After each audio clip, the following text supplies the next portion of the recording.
आज है डे 2 और कल मैंने सिर्फ रेड कलर की चीजों पे सरवाइव किया था, लेकिन आज देखते हैं कौन सा कलर आता है। ओ भाई येलो, भाई येलो में तो बहुत सारी चीजें खाने को, तो इसलिए हम ब्रेकफास्ट में खा रहे हैं एक केला और फिर पियेंगे ये हल्दी वाला दूध जो मुझे स्ट्रॉन्ग बना देगा।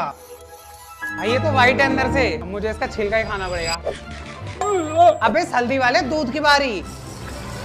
भाई ये हेल्दी तो बहुत है, लेकिन इसका टेस्ट मेरे शरीर में करंट छोड़ रहा है। तो ये सारा है हमारा आज का लंच, जिसमें है ये स्टार वाले वेफर्स, मैगी, स्वीट कॉर्न और ये गेटरेड, जो शायद तुम लोगों को थोड़ी ग्रीन दिख रही हो, बट ये असलियत में येलो ही है।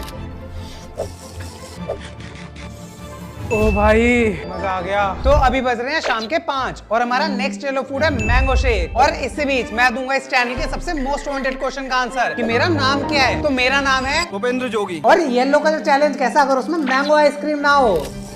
तो चलो अब मिलते हैं कल नए कलर के साथ।